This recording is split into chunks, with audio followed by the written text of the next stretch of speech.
इस कार्यक्रम के प्रायोजक हैं कृषि एवं किसान कल्याण मंत्रालय, भारत सरकार। हर जोखिम से निकल कर फसल आए, सुरक्षित हो जाए।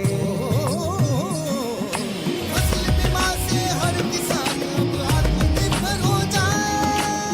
संकट के समय प्रधानमंत्री फसल बीमा योजना किसानों के लिए वरदान है। अब सूखा पड़े या बाढ़ आ जाए, कोई डर नहीं। अब ओले पड़े या कीट पतंगे फसल खा जाए, कोई फिक्र नहीं, क्योंकि हमने लिया है प्रधानमंत्री फसल बीमा।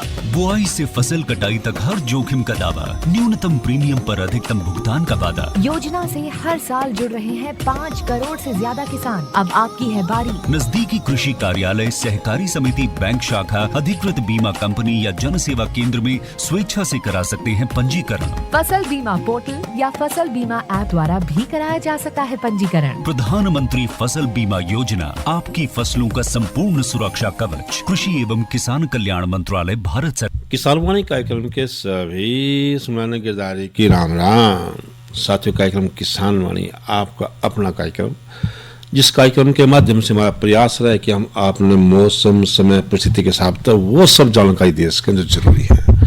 क्योंकि हमारे इस कार्यक्रम का उद्देश्य है कि जो हमारा किसान साथी है वो आर्थिक रूप से संपन्न हो, यानी मैं किसान जो है कम लागत पर अधिक उत्पादन दे सके। क्योंकि जब इस देश का किसान वो आर्थिक रूप से संपन्न होगा, तभी हम इस देश की आर्थिक रूप से कल्पना कर सकें। अगर देश में जो किसान है आर्थिक रूप से संपन्न नहीं होगा, तो भाई देश भी आर्थिक रूप से संपन्न होगा। क्योंकि इस देश में हम कृषि प्रधान देश के हैं।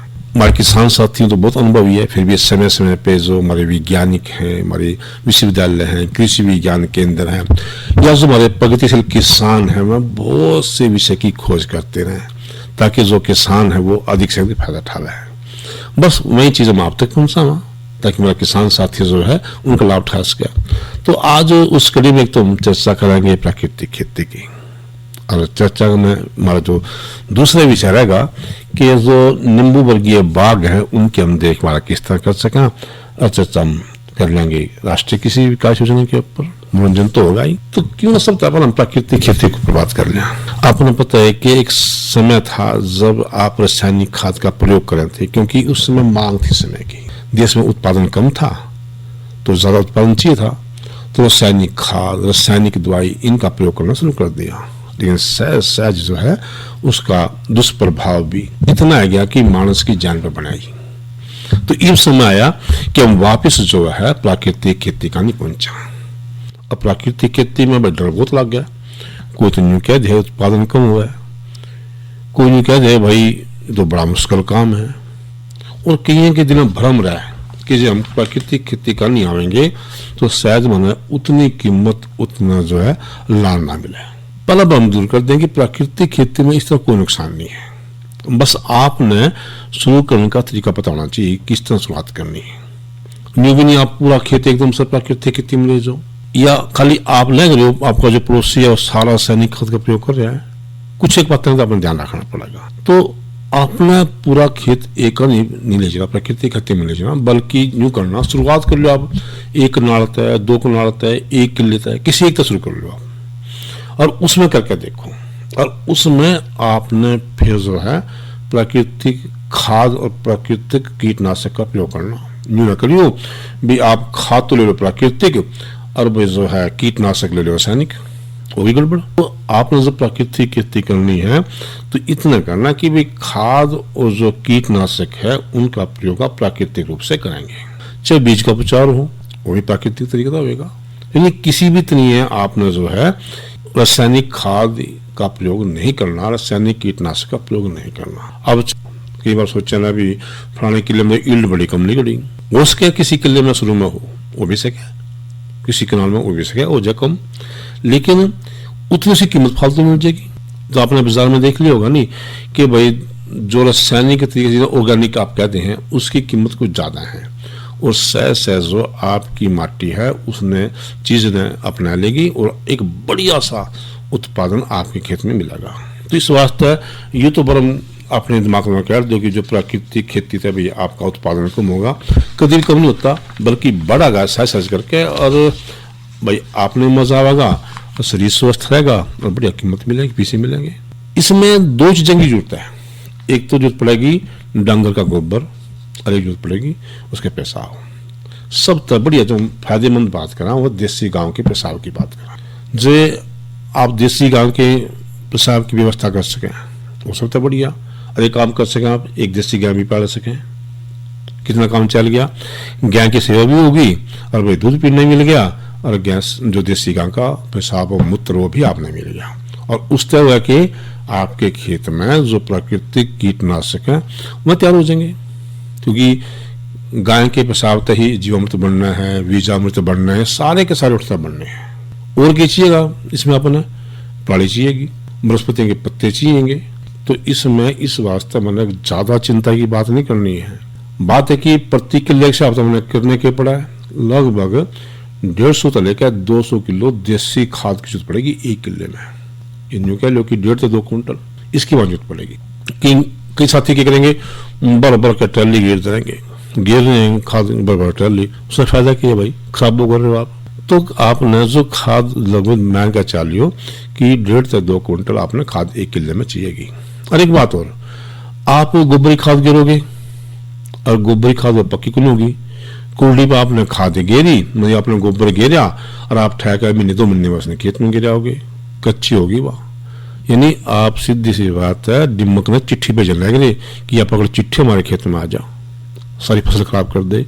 तो जब भी गोबर की खाद का इस्तेमाल करोगे आपको प्राकृतिक होता है वह एकदम गली सड़ी हो, तैयार हो, फिर तो आपके खेत में फायदा, नहीं तो भाई फिर आपके खेत में नुकसान हो उसका। और आपने क्या करना पड़ेगा कि जे आप पर बड़ दूं, हालांकि आजकल ऐ को नहीं जी किसी पे हूं तो उससे जुताई कर दो बहुत बढ़िया, लेकिन आज समय जो मशीन का है तो आप उसमें ट्रैक्टर का प्रयोग कर लें।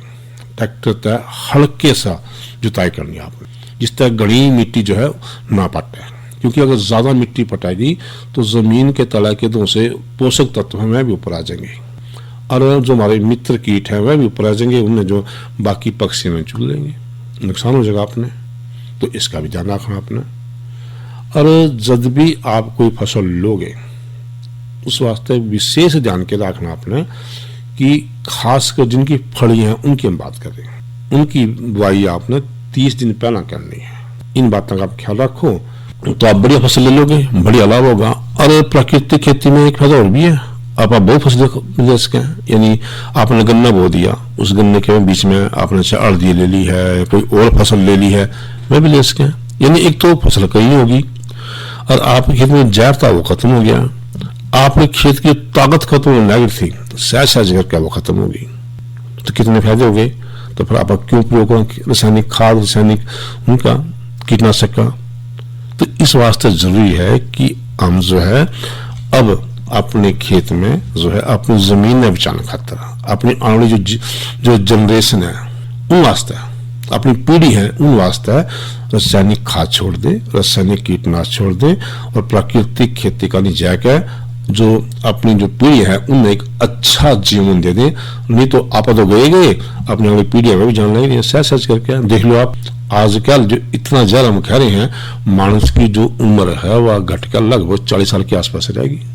कभी सुना था आपने कि 25 साल के मानस का अटैक हो सका, वो है जवान छोरा अटैक हो गया उसका। क्यों कि हमने जो खेत में जो चीज गिरी है नहीं वो बड़ी जहरीली गिरी है।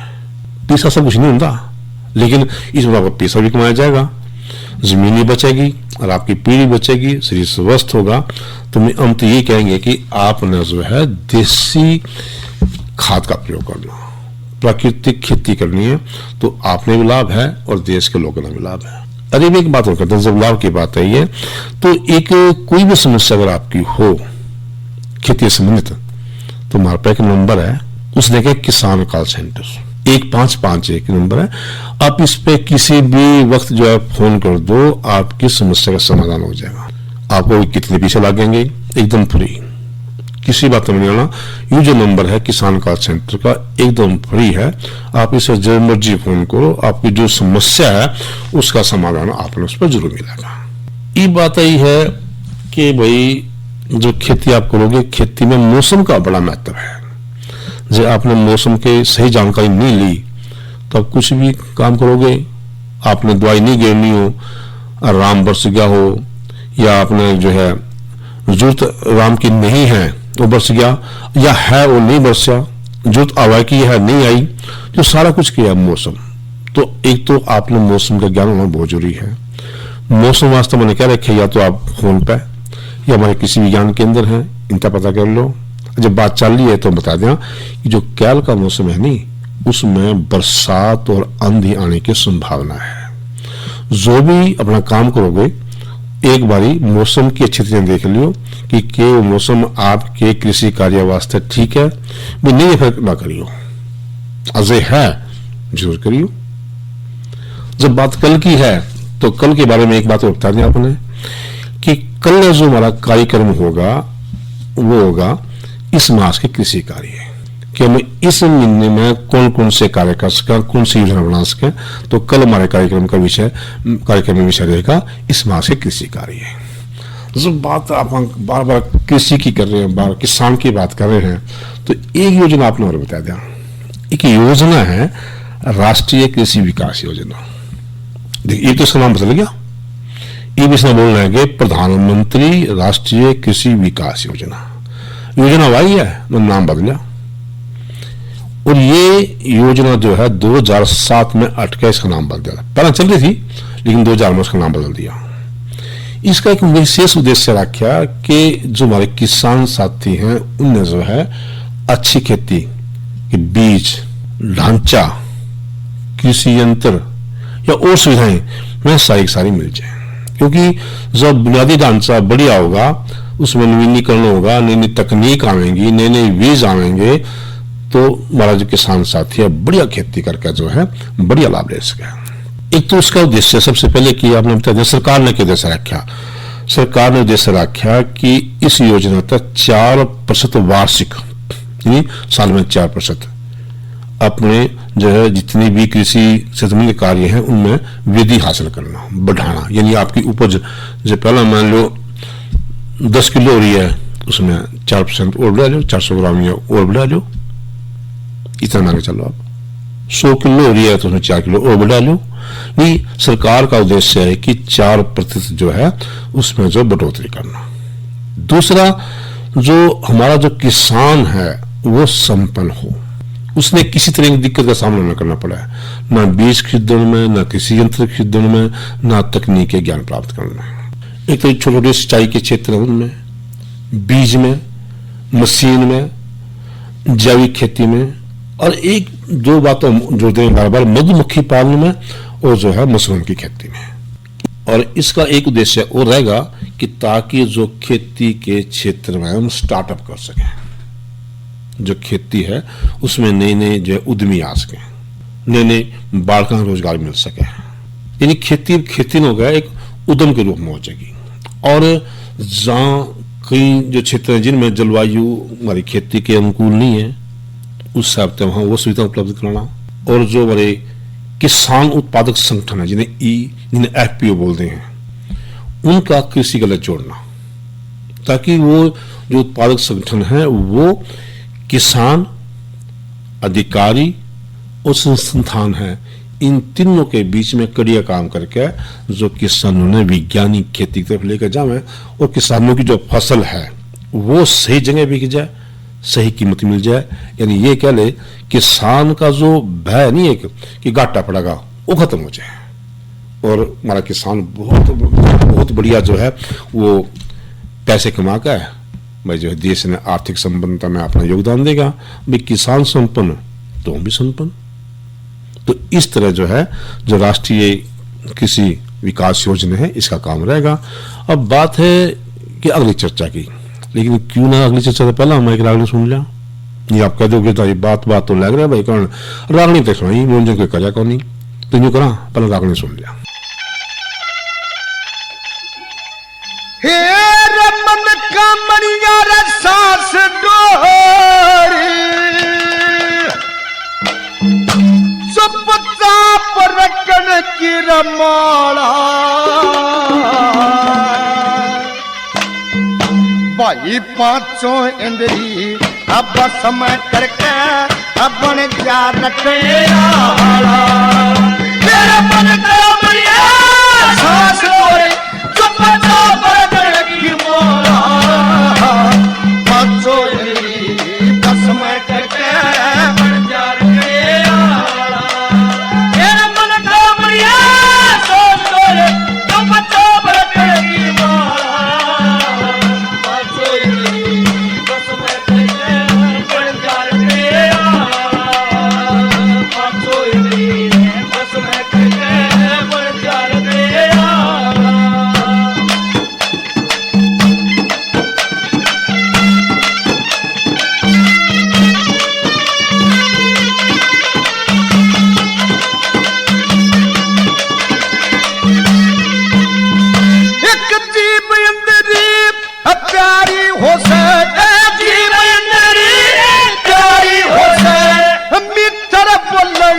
सीखो काने अंधेरी शब्द सुनन बुद्धि ते तोलन सीखो भाई नैन अंधेरी रे धर्म दंग पे घूमन डोलन सीखो एक गुप्त अंधेरी पर नारी पे मत ना खोलन सीखो एक गुप्त अंधेरी पर नारी पे मत ना खोलन सीखो इस मन पापी ने बस में कर ले रे मन पापी ने बस में कर ले अरे और लगा दे ताला पांचों अंधेरी बस में करके बन जा रखे आला अरे मन का मैया सोच लो तो बरकत की माला पांचों अंधेरी बस में करके बन जा रखे आला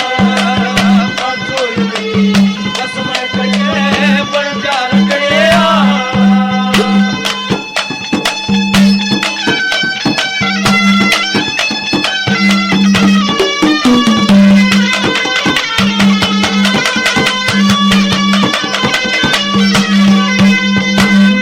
मन मणिया की मारा तेरे मन मणिया की मारा तेरे अपराध कटन की रहो से मन अंदर घर मंदिर जीते जंग रटन की रहो से ये रतन दीपक पर आकाश बिजलिया बिना बटन की हो से बैकुंठ धाम एक नगरी साधु संत जटन की रहो से बैकुंठ धाम एक नगरी साधु संत जटन की हो से तू उनके चरण में शीश राख देंगे उनके चरण में शीश राख दया धर्म की धर्मशाला पांचों अंधेरी बस में करके बन जा आला तेरा मन का बढ़िया सोच लो तो बचा बरकत की माला पांचों अंधेरी बस में करके बन जा आला पांचों अंधेरी बस में करके बन जा आला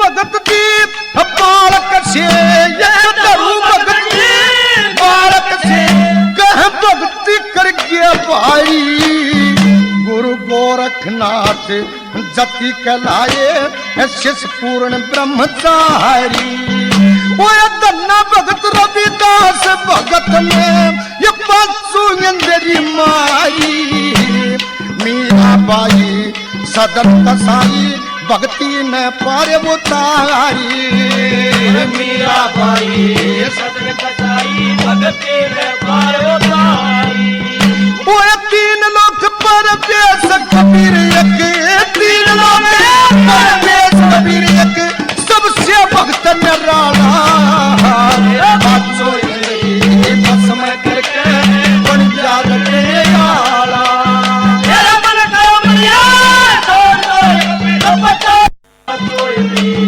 बस में करके बन जा रखे आला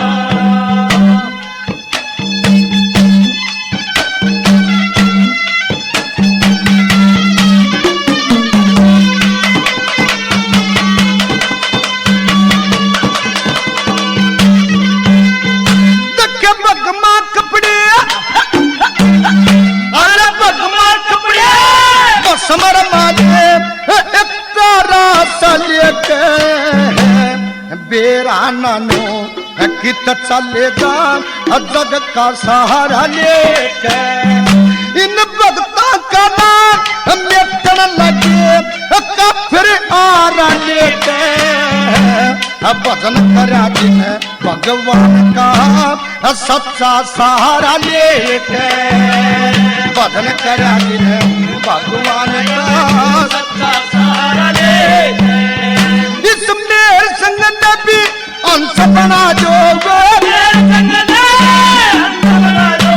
ऐसा योग का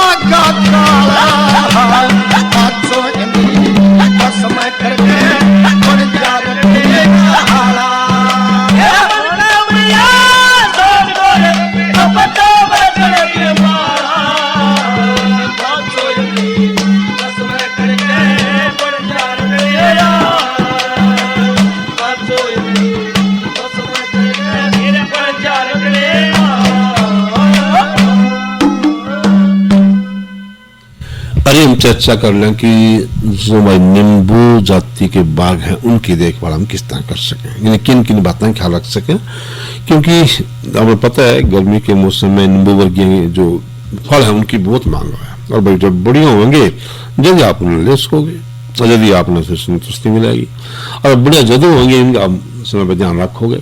तो उनमें कौन कौन से मौसमी है, संतरा, माल्टा, नींबू, किन्नू, ग्रेप फ्रूट, मीठा नींबू, बहुत से हैं फल में, और उनमें कई तरह की बीमारी भी है इसके। खुद नींबू की बात भी करेंगे, चलिए नींबू भी उनमें खुद है। तो इनमें एक तो आज का नींबू का सिल्ला, ये ऐसा कीड़ा है जो सारी फसल पागा नींबू वर्गीय की। वो तो एक बार यू मार्च अप्रैल में आ जाए और इसका अप्रैल कुछ मई तक इस पर प्रभाव रहा है, फिर मई मान लो कि लगभग 10-15 मई पीछे इसका प्रकोप थोड़ा कम होगा, और जुलाई तक लेकर सितंबर में 8 का फिर नुकसान पहुंचावेगा। यानी 2 बार तो साल में हो गया। और करा के यूं जो इसके जो कीड़े हैं गोल चपटे नारंगी पीले रंग के इसके शीशु होंगे, बुरे रंग के पोल होंगे, और पत्ते हैं जो नए पोल से उन टहने का रस चूस लेंगे, और जो पत्ते हैं पीले पड़ जाएंगे और आखिर में सूख जाएंगे। इससे क्या होगी, जो पैदावार है कम हो जाएगी, और जो सिल्ले के शीशु है नहीं 10 से लेकर 35 दिन में विकसित होकर प्रौढ़ बन जाएंगे, और 2 से 6 महीने तक जिंदे रहेंगे, और 1 साल में इस कीड़े के जो 8 से 10 पीढ़ियां आ जाए तो साल लो कितना नुकसान पहुंचाएगी। तो इस वास्ते जरूरी है कि 625 मिनट जो है डाइमिथिएट रोगोजिनम कहते हैं 30 cc ले लेंगे, या फिर जो है 500 मिलीलीटर मोनोक्रोटोफास जिन्हें मोनोसील कहते हैं वो ले लेंगे 36 SL, और उसमें 5 लीटर पानी मिला देंगे। ध्यान रखनी है दोनों मतलब कोई एक दवाई लेनी है, दोनों लेनी, या तो लेनी है जो है जो डाइमेथिएट, या लेनी है अपना मोनोक्रोटोफास। कोई सी ने एक न लेकर 500 लीटर पानी मिला के प्रति किले के हिसाब से उसका छिड़काव कर देंगे। दूसरा जो कीड़ा उसका है नींबू का श्रृंगी कीट, जिसे लीफ माइनर कहते हैं। इस कीट की अड़के पीले रंग की बारीक सुंडियां होंगी, पत्ते के दोनों सतह पर टेढ़ी मेढ़ी हो जाएंगी, चमकीली सुंगे बनावेंगी, और जिस तरह प्रभावित जो भी टहनी है पत्ते हैं वह सूख जाएंगे और सूख के खत्म हो जाएंगे। सुरंग के भित्त जो ये सुंडियां जो है पत्ते के पदार्थ में खाएंगी, अपना भोजन बनाएंगी, और सहज सहज आपकी फसल खत्म हो जाएगी। यह कीट साल में लगभग 12 पीढ़ियां दे है। इसका प्रकोप एक तो फरवरी मार्च में हुआ है, और फिर जो मई से लेकर अक्टूबर तक, तो मई से लेकर अक्टूबर तक जो प्रकोप है वो आपकी फसल में बहुत नुकसान पहुंचा। अब रही बात भी इसका उपचार आप क्या करेंगे, किस तरह उपचार करना है, तो इसके उपचार खातिर मैंने जो है वही जो हम नींबू के सिल्ले में प्रयोग कर रहे थे, एक तो जो है डाइमेथिएट 625 मिलीलीटर, या फिर जो है मोनोक्रोटोफास जो है 500 मीटर, कोई से एक लेकर 500 लीटर पानी मिलाकर प्रति किले के हिसाब से उसका छिड़काव कर देंगे। ये प्रयोग करना अपन है। फिर आएगी नींबू की तितली। नींबू की तितली भी हमारी फसल में बहुत नुकसान पहुंचावे। ये बड़ी सुंडियां हरे रंग की होंगी, पत्ते पर संगते दिखेंगे नहीं, और जो है पत्ते के किनारे का जो बीज का भाग है उन्हें खा देंगे, और जो मुलायम मुलायम पत्ते हैं उन्हें खत्म कर देंगे। और ये सुंडी है 2-4 हफ्ते तक पत्ते न खा कर अच्छी तरह बड़ी हो जाएंगी, और सर्दी आने तक इसके पीपे जो है निष्क्रिय हो जाएंगे, खत्म हो जाएंगे। 1 साल में ये 4-5 पीढ़ियां आएंगी।